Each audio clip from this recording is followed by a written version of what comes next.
Welcome, global citizens. I am Pharaoh, and my co-host, is the Scribe, and this is our podcast, Stay Woke. Thank you so much, gentlemen, for attending today. This segment of our podcast is titled Black Men and Endangered Species. If you've been rocking with us for a while, you know we had our first podcast tinted an American fuckery, right? The homeless crisis. Then we followed that up with vaccines and viruses, right? Hope you watched that also. And now I thought it was important for us to get a panel of distinguished African-American men to share some of our experiences about how we're operating, dealing, living in this country. So let's get started. So the format is this. There are 4 questions we're going to review over, gentlemen, right? Social media, economics, political, and climate control. So the Millennials, which are on the Scribe side, versus the Xers. My brother, where my Xers at? Brothers, come on, my Xers, right? My Xers, right, on our side. So we each get to ask one question in each of the categories to the other team. And then they'll share their thoughts and we'll have dialogue. And at the end, we'll do a round table and get a final thought. But it's key that you guys express yourself very clearly. It's key that you're honest. It's key that you're vibrant. So the way we'll start this off is that we'll have the Scribe, right, do his intro. I hear that he had a poem that he wanted to direct to the Xers. So, I want to see what he got. So, Scribe, take it away. Yeah, thank you, Pharaoh, for that amazing intro. So, before I get into my poem, so this, our topic is, like you said, Black men and endangered species, Xers versus Millennials. And so on my team, I just wanted my guys to really introduce themselves real quick. So I'm going to start over here with Donald. Go ahead, bro. Your name, where you're from, whatever you want to say. Okay, cool. So my name is Donovan. I am a millennial. I guess that's what we're called or whatever. And I claim it, whatever. And so currently I'm a college student. I'm a grad student at Cal State LA. I was a Pan-African Student Resource Center coordinator. I'm currently studying multicultural education studies.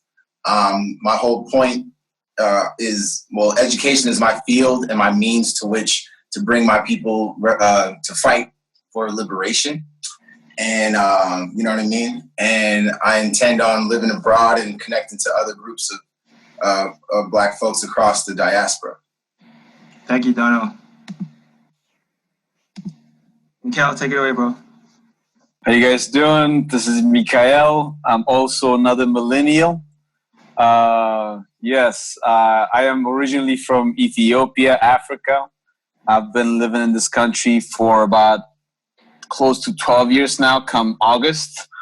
So yeah, it's been, that's allowed me to have a different sort of like perspective and opinion about what I've seen in terms of like our generation from 2 different continents and 2 different cultures, and, the things that are common and the things that are different. But yeah, I'm glad to be part of this conversation with all of you, and looking forward to it. Thank you, Mikael. Before I do my poem, I'm going to invite the Pharaoh to introduce his team real quickly. So go ahead, Pharaoh. Okay. So I was going to do it after my piece, but okay. So the Xers, right? First we got up Lamar Waters. I'll let you introduce yourself, my brother, please. Good evening, my brothers. My name is Lamar Waters. I am a 54-year-old father of 2 adult children. I am a former successful model and not so successful actor. I currently am an artist. My painting sales have been going very well, and I'm also a caregiver. I'm looking forward to hearing what you all have to say and maybe thinking about some things differently, but I probably don't.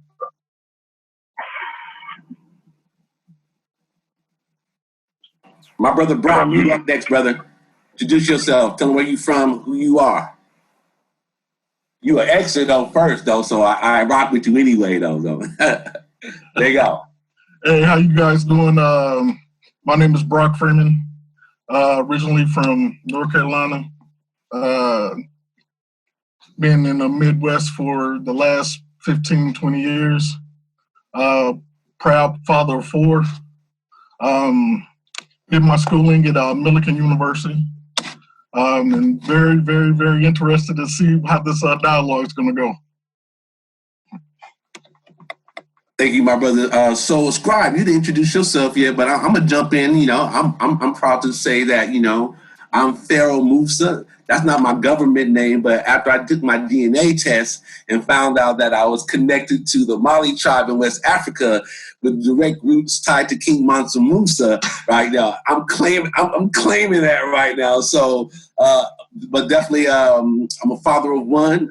I'm a scientist, and I'm definitely looking forward to having a great dialogue with strong Black African-American men and see how we can move our movement forward. So that's my piece. So, Scribe, is back to you. Thank you. Pharaoh out here flexing on them, letting us know that he took his DNA test. Okay, I see you. So yeah, guys, so my name is The Scribe. It's my pseudonym for the podcast. I'm the co-host with the Pharaoh. I am originally from South Africa, so I've been living here for just over 7 years now in Los Angeles. I'm an actor, and I got my team, and I'm very confident in us. So I'm just gonna go ahead and jump in with my poem, and this is a poem that I wrote to the Xers and the older generation in general. So it goes. Dear boomers, Xers, our beloved elders, with wisdom in your veins, I say this with much pain. The world is not what you intended it to be. These millennials you see are but an extension of you. You chose to delay, and that was your choice, if I may relay. We're the generation that won't wait, because the weight of this world, though heavy and cold, lies solely on our souls. At least that's what it feels like sometimes. We try to be heard, louder we must rise. For you and them, the gatekeepers, refuse to open up for the vast seekers. I will admit our methods, though unorthodox, may prove to be a paradox. How do you know, you say? How did you know, we say? Tales told long ago, tales true for them all, tales we can't see. Wet behind the ears, naive little shits. Babies, these little men, ratchet, these little chicks. Names they call us, ways they see us. Yes, we concur. Stronger we reclude, time we endow. Moments will pass, stories you'll tell, our voices you'll hear. Yonder you'll be. If change you seek, collaborate now as you be. Thank you. Ooh, that's what I'm talking about. Yes, sir. Yeah, that's dope. That's dope. I hear you. I feel you, Scribe, though. So your little background, like the Scribe and I, we knew this was eventually going to come, the Millennials versus the Xers. Like, 'cause our dialogue as we moved along, it was itching to have this conversation. So, I hear you in your poetic form also. I want to share, we don't have a poem, but I wrote a letter.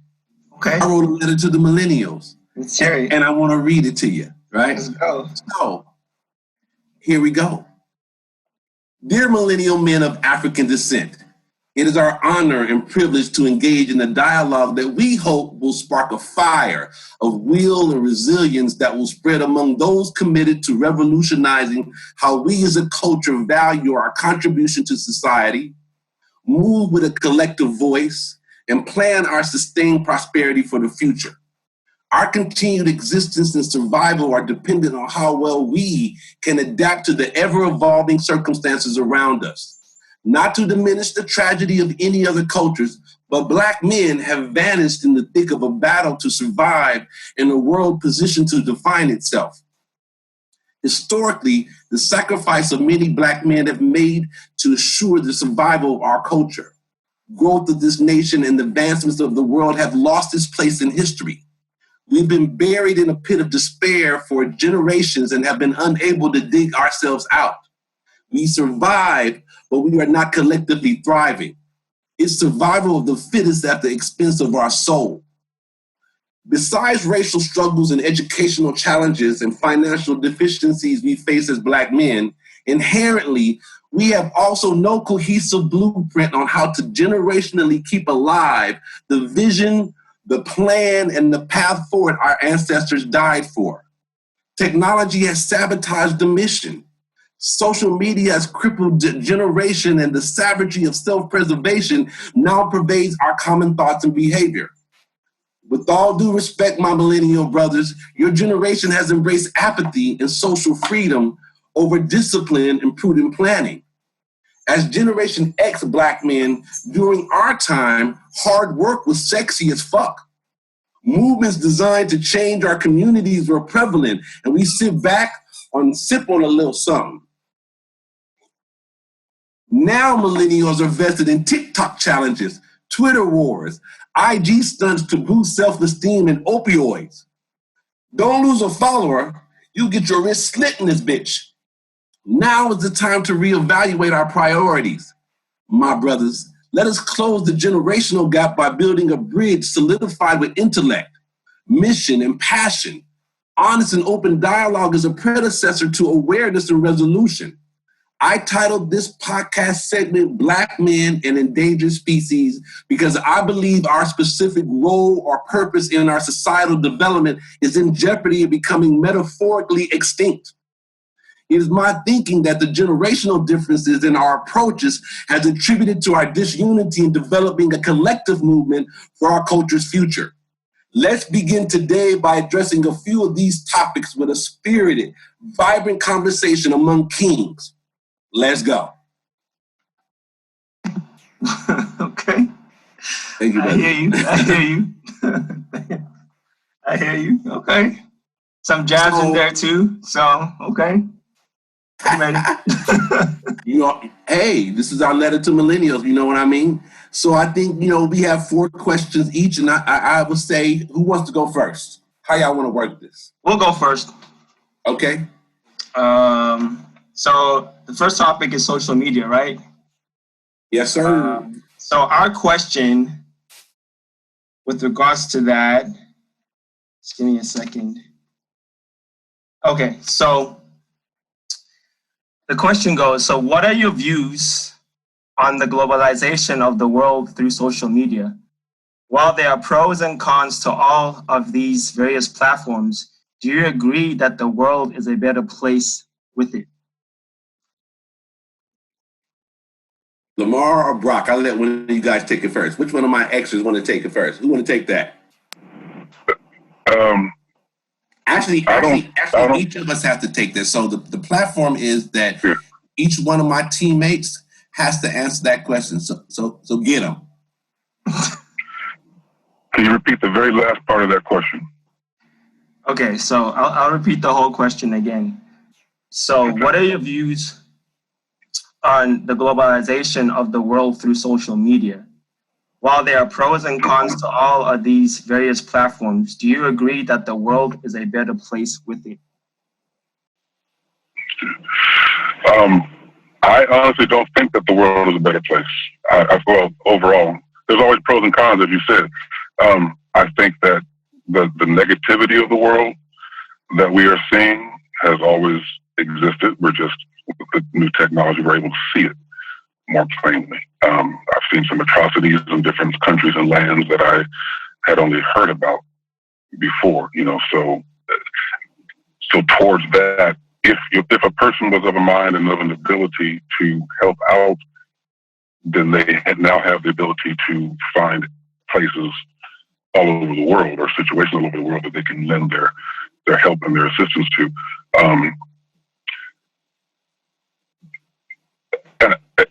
my generation, at least, or maybe it's just my age, I don't know, but I'm concerned a lot about privacy.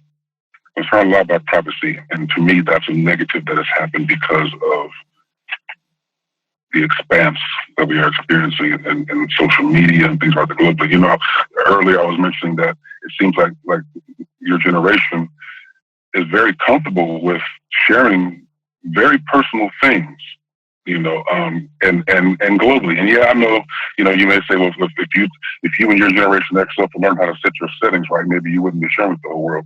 But it's still, there are times, you know, I've had some younger members of my family, and they just, and not just my family, of course, but say some of the most horrible things, you know, without any real motivation of making things better. There's a lot of me that I'm experiencing as far as what's going out there in the world from your generation. It could just be my personal experience, but that's what I'm experiencing. Is I don't like that aspect of how it's become so global, that we do things and there's regrets. And once it's out there nowadays, it's there. Thank you, brother. All right, Brock, get him.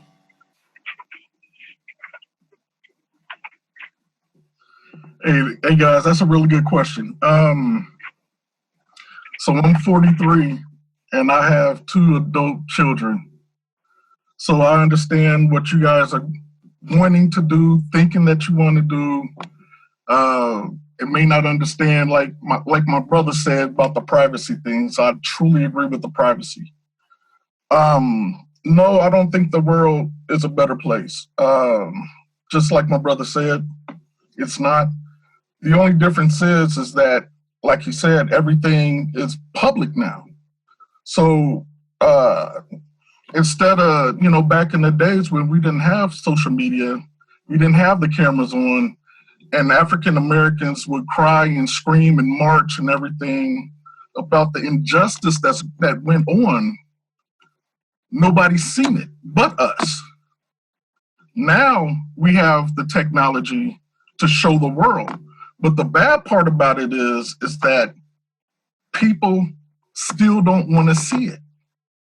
So, I mean, for instance, the gentleman in Minnesota a few years ago that got shot in front of got shot in his car in front of his baby and his female.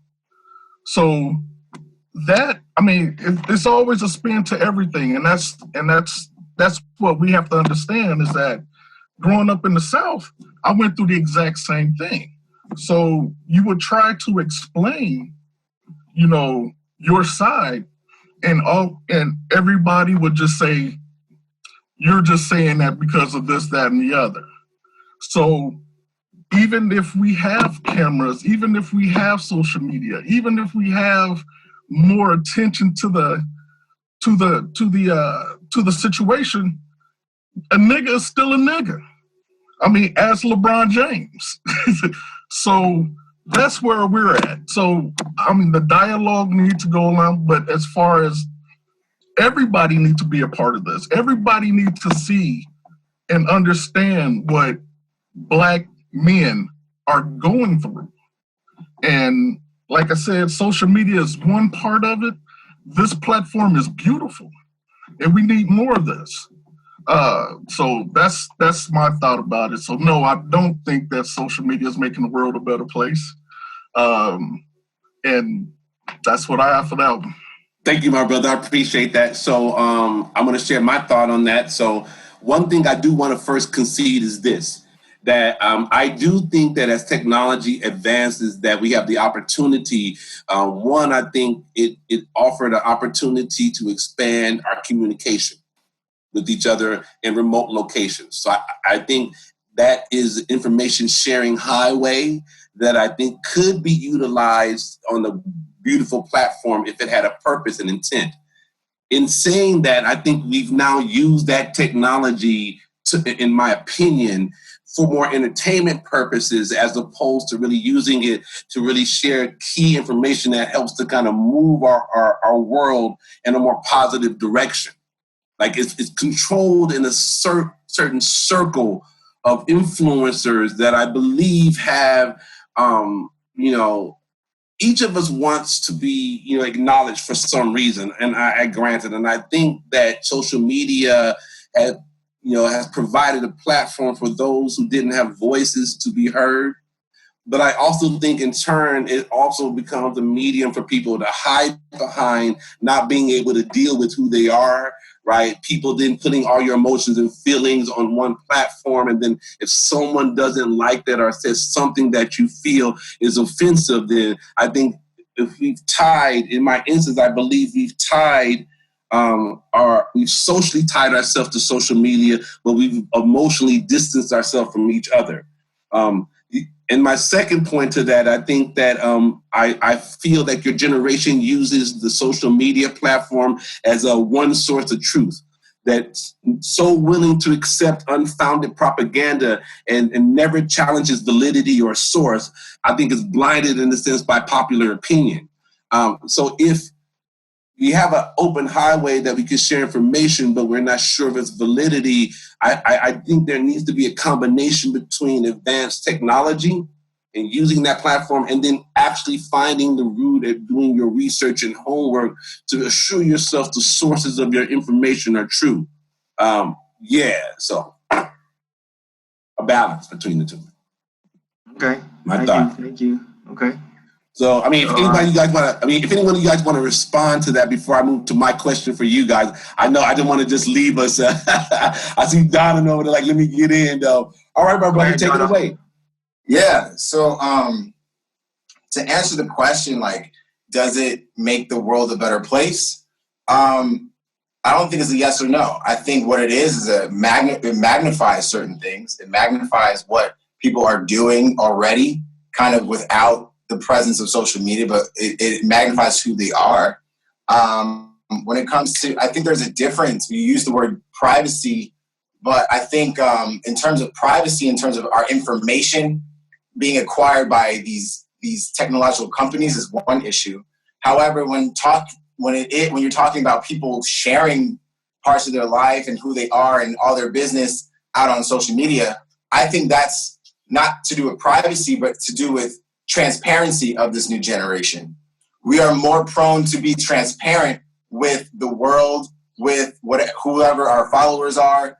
We're more transparent as to who we are, the struggles we're going through, the joys we're celebrating. We're more transparent in that. But you know what I mean? But I think that's a good thing. I think that is one thing in our generation that we're able to do is to become more vulnerable and show that we are more vulnerable to express and show who we are for good or bad. You know what I mean? But you're not ready for the feedback, though. You're not ready for the feedback. You are more transparent and vulnerable, but you're emotionally not tied to it. But to my sense, if you're cutting and killing yourself of losing some likes and followers, that to me doesn't say your transparency is folding into anything that's going to create value in the end. Right? What it is that people have tied everything to whether or not someone on social media cares about me being transparent. It may be your intent, right? But people don't receive you that way. How you respond to me matters. Right, but not everyone is interacting with social media the same way, nor does everyone have the same emotional attachments to social media. So millennials use it in a spectrum of different ways. But overall, I feel, to your point, what you're talking about is this level of transparency that is so present in today's culture, but that maybe wasn't so before. But the thing is, it's pretty much the same thing. I feel like going on the internet and showing and saying things who you are is the same thing as going out to a group of friends or going to the roller rink or whatever and engaging with people. Absolutely not. You want absolutely not. It absolutely is. Absolutely is. Absolutely not. Absolutely not. Listen. You hide behind your screens. You hide behind your IG. There's no face-to-face confrontation with that at all. Are you kidding me? But the thing is, your emotional intelligence is the way that it is on social media as it is in person, right? So if you're someone who's prone to cutting themselves or being offended when people say things, you'll get offended whether they say it to you in person or if they say it to you on a post. It's the same thing. You know, it's always okay. All that social media. So Google the percentage of age group, right? To me, I think the age group that utilizes the social media platform is at an immature age to be able to have that level. Now, maybe the 30s, the a little bit 30, not everyone, right? It's just go ahead. Right. But to another point, I wanted to speak on another point. About the benefits of social media and how it can contribute to a transformative society, right? Is that it's a tool that, like, social media is a tool. And when it comes to, I think Brother Brock was sharing earlier how, like, you don't want to see these things happening. But because these things are being shown, things that were happening behind, like with no cameras on and not being posted, were still happening. But now we're putting cameras on it. So now it's bringing a greater awareness to a global community of things that are happening here. Like, oh, what's happening in Florida is still the same things that are happening in Detroit, happening in LA. And now, as a Black man interacting with police, I have my phone that serves as a form of protection, because if I'm able to press record, that cop may think twice about coming at me a certain way, because it can go viral, or it can. How'd that worked out for us? I truly agree. It's working out tremendously. How'd that work out for us, right? Black Lives Matter. Like, this whole movement is coming off of people recording shit and recording cop killings. It's absolutely working well for us. You think so? Because all the unwanted, all the untaped, all the unfilmed death that already take place is only the ones that you see on social media currently right now, right? I don't want to uproar about a mod. A mod has a Trayvon. A Trayvon has somebody else. And all those other people that you've never even seen that are not now publicized on the social media platform are still dying in our current neighborhoods. Absolutely. But only my question is, but that's what Donovan is saying, right? Like, the first step to actually solve that problem is we have to be aware of it. We have to be aware of the scale of the problem. And so far, we've never. That's not heightening it at all. We know. No. There's that's the difference, though. There's a difference between us knowing and the whole population acknowledging it and understanding what the actual problem is, right? Right. Like, this has been always a known factor in the Black community, right? Like, cops have always abused their power and their authority. But now everybody else is purview to that reality, right? To the point that what people actually are, like, pressured to speak out about it, But they're not. They're not. That's the thing. I'm sorry, brother, but they're not. You know what I mean? Well, that's the thing. Well, okay. It might not be to the degree that we would like them to, but they are. The fact that there is a progress in that direction, right? But we have white people walking and marching with Martin Luther King. So that's you still have the same amount of empathy with white folks now than you do. I mean, then that you have now. So the thing is, even if we show this is still not. It's not doing anything right now.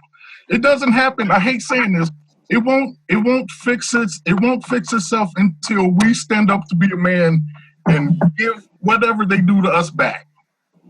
That's the only time that can be fixed. The movements are great, brother. The Black Lives Matter movement, we'll get to that piece of it. But I think what we do is that we rise up when we have an issue, but there's no continuity to follow through, right? Then we'll have another issue and we'll rise up and then it'll die back down, right? There'll be several more Ahmads and Trayvons, right? So my issue is really being effective or not, right? You may make incremental progress, but to make a change, though, it's like trying to kill a tree by trying to hit the leaves off instead of hitting it at the root, right? You try to hit the branches off, and the tree dies in a sense, but you let it not cut it. This is my thought. So, but then we got to talk about the root, because if you're saying that no change is or incremental change is happening, and why aren't we using our platforms to have certain conversations? Well, first, we talk about how are the people that are using these technologies, what is already in their heads already?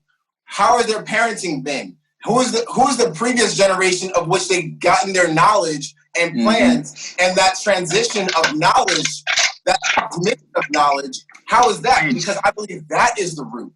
And if you're upset with what the millennials or younger generations are saying, Well, we have to look at the root and see what is the previous generations contributing to their education, into their perspective of the world, into what their sense of duty is for their community. It goes back to the previous generation and what was given to them in terms of knowledge. Exactly. Let me add something to that. I'm gonna let him have that final word, right? I'm gonna let him have that final word. I'm gonna let Donovan have that final word. And let me ask our question to you now.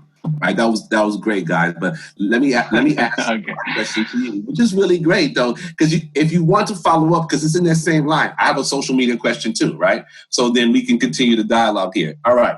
So as men of African descent, with a clear understanding of our historical struggles and obstacles in this country, don't each of you feel obligated to use your social media platforms for advancement of our culture before any entertainment purposes? If no, why? And if yes, why?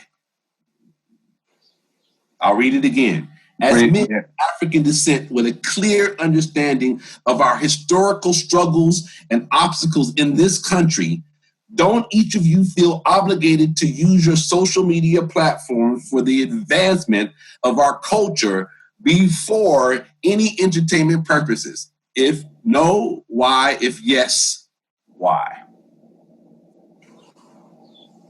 I can take that first. Okay, go ahead. No, you go ahead.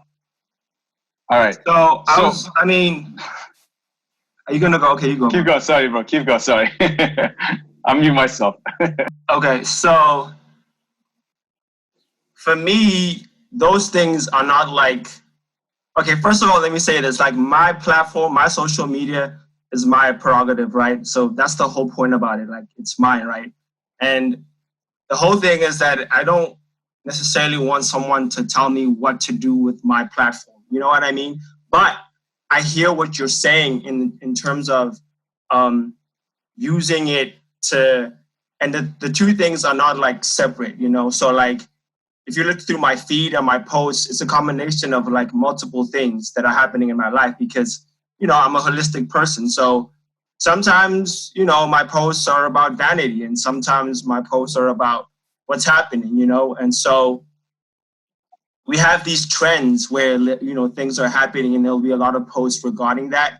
And so I think, you know, everyone has a responsibility. Yes, we're Black, but also like, you know, we're people, you know, we have joys, we have ups and downs, and, you know, we go through a lot of things. And so we want that to be expressed because there's, you know, this type of kind of monolith about how they see Black people that, you know, we're always like portrayed in a specific way. So it's important to show us in a different light and not always, you know, as activists or people that have been killed or like previously disenfranchised, you know, all those things that we know to be true, but to show that, you know, we're not only those things, but we're also like, you know, entrepreneurs and, you know, nice people and we have fun and we goof around and we contribute a hell of a lot to Black culture, you know what I mean?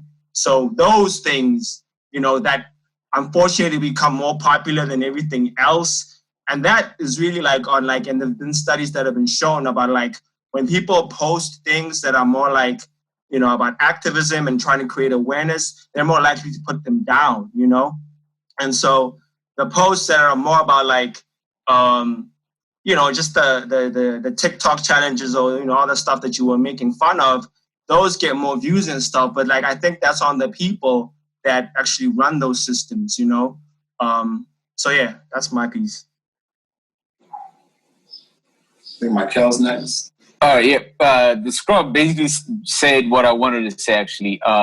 You know, just the fact that, like, I myself, I'm not your regular millennial, I suppose. Like, I don't have social media accounts, and I'm not on them, like, you know, at all times. I try to use them as consciously as possible, right? But for the majority of, like, the people that I know that are actually Black and who are active on social media, you know, they do post those things. Like, you know, I that's actually how I get informed on some of this, like, atrocious, like, murders or whatever, is by just, like, going through, like, my feed, and I would see someone posting something about it, and I would get that awareness, right? But at the same time, what the scrub was saying is that, it's a representation of the totality of that person, right? And it shouldn't just be like, as great of a cause as it is and as much awareness as we should bring. If that's just what we posting, like, then for one, like, even what another thing that the Scrub was saying, right? Like the algorithms themselves on the social media platforms are designed to not give like a boost to those kind of posts, right? So what actually gets attention and what gets, spread out is those narcissistic sort of like, pictures or whatever, and instead of the things that people actually are caring about, right? And when you actually look at the people who are in charge of that, the people who are designing these programs, I watched a documentary like a while ago about what it actually takes to build this like platforms, right? They employ social psychologists to come and figure out a way to make it more addictive, to make it more stimulating, and to just basically exploit us on, based on our so the devil made me do it. So the devil made me do it. That's what I'm saying. I've been influenced by... That's not that. Let me finish. Let me finish. So that's actually like what... this is like actually what I wanted to say even earlier, right? Like you were talking about the lack of consistency. That there is not a continuation of the movements that are like, coming up, right? But that is literally the case that you can make for the whole like century. If you look at the civil rights movement, right? And if you look at what Dr. King was fighting for, by the time they executed him, like a lot of people don't know this, but he was actually fighting for poor people's rights, right? To make sure that, like universal basic income has become like a hot term now in 2020, right? But this is like a concept that he was actually like preaching and talking about back in those days. And when you look at what happened after his execution, that movement just completely ceased to exist, right? Like it didn't function nearly to the same way that it was functioning.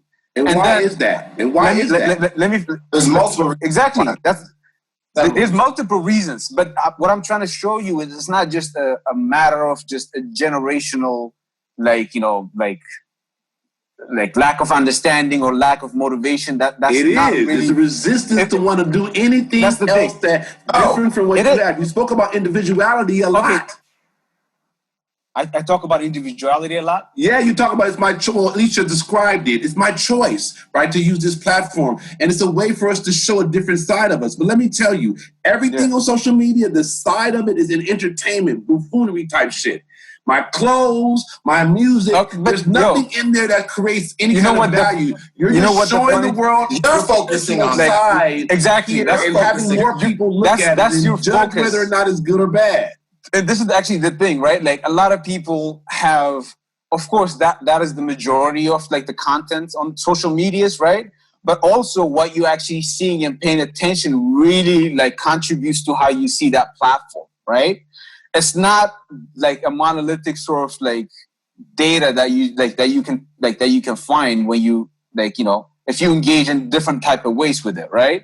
And the same way that this generation has been blamed. Yeah, it's a choice. My issue is that it's a choice to choose to use your platform that way. You can talk about the statistics all you want, the plotter plan. It's a choice, right? Yeah. If you choose that I don't want to do all the other features of the social media because the only thing that matters and gets enough likes is that I show my body, I show my clothes, I show some kind of entertaining buffoonery shit. It's not educating anyone else about the Black race or our culture that people don't already know. What it has done is now put it on display for more people to see, right? And but first, you know what? The way you believe things. I'm saying, sorry, go ahead. Well, we're multifaceted human beings. Like, for instance, let's take Cardi B, for example, right? She is one to post those kind of images that you're talking about, but she's the same person to create awareness and sit down with people that have been nominated. Dude, she just started that. She was never doing that before. She was never doing that before. She was never doing that before. Right. That's some controversial social media bullshit. Don't try to tell me her whole platform prior to that was stripping. Let's get that shit straight. She wasn't stripping and speaking about politics at the same time. She was about economic advancement for personal economic advancement. Exactly. Through her means, she used stripping to gain capital and to no issue with that. No issue with, but don't make it political. Like she was already pushing the point across, right? She was surviving, and I have no issue with that. And I say that to you guys the first time. We lived to kind of survive and not thrive. But if you're talking about celebrities specifically, one, and we can see Jay-Z as an example, at first you have to get on and play the game and get on, and then once you're on, you have the freedom to say whatever the fuck you want. Donovan, do you really think that was Cardi B's idea? Do you really think that was Cardi B's plan? It's what happened. It's what. Do you think that was her plan, though, bro? So now I'm all for people evolving, right? I'm not trying to down. Because we still didn't go through our whole team. We still didn't go through the whole team. All right, go ahead, brother. Interjected quite a bit, and we didn't. I'm sorry. I'm trying to keep it lively, brother. I'm sorry. You know what I mean? I hear you, but like so not everyone is. So also, a lot of millennials have grown up with the idea or have adopted the idea of branding. So some people, use social media to support their brand. Not every black person's brand is pro-blackness and all that shit. Some of it's shaking their ass. Some people's it's athletics, and some people's brand is other things. But also, that's like what people tend to just be on. Like that's the type of shit they're into. So they post that. So like in general, outside of in general, not everyone is on the same wave we are on. Not everybody is woke. So they're going to be posting and perpetuating other entertainment. But for those who are in those woke people, you know what I mean? Not all of us are going to be pushing that all the time on one single motivation, on one medium. But also, we do also compartmentalize and have multiple pages. So like I may have one page where I post all my pro-black shit. I may have one page where I do all my sports shit. And so because we're able to navigate and we're knowledgeable of the algorithms, so it's like, I'm going to share it to a certain audience. I'm going to share this part of myself with this kind of audience using this page. And I'm going to share this part of myself using this page. And I'll use my other page for because I know when I get that job, I know my bosses are going to be looking on me on social media. So I have one that shows one I want to give to my professional career. So also we're able to show or express our multifacetedness through compartmentalizing and creating different avenues in which we can do that. So some of us use one page and show all of us. Some of us use multiple pages to show all of us. And the idea and technology, going back to the speaking about MLK knew the power of technology and used it in his day to the best of his extent. That's why he always waited for cameras to be around for those demonstrations, because he knew getting his ass beat by cops with nobody watching wouldn't be that effective. But if he got his ass beat by cops on the news and everybody around the country is watching that, it would be more effective to the movement.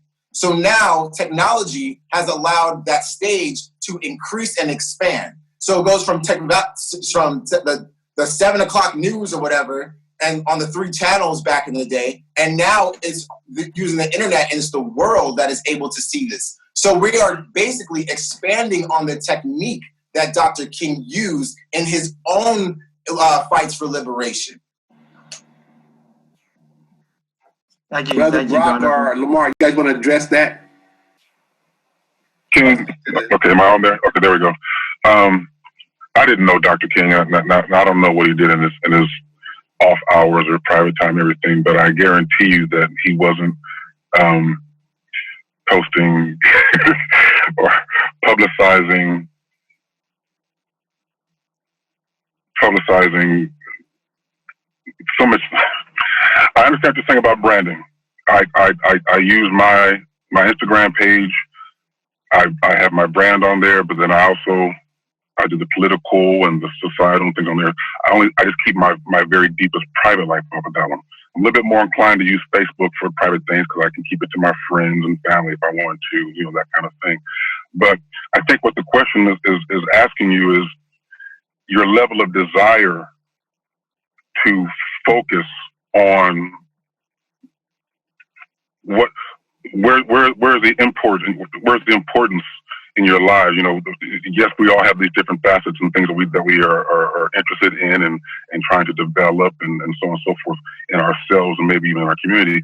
But I think the question is asking, as far as a possible difference in the generation, is how much importance are you putting on those issues that affect us as a race of people, as trying to progress with each other, trying to support each other, all those different things. The way it sounded is that you're compartmentalizing your life, and each thing has its place, and each thing has its time, I guess. But I think what we're more curious about with your generation is just how important do you think this is to you? You know, is it something that you can put the other stuff off to the side for a while and really dig in to something, you know, as far as, you know, being part of any of these organizations that are developing, you know, I don't know.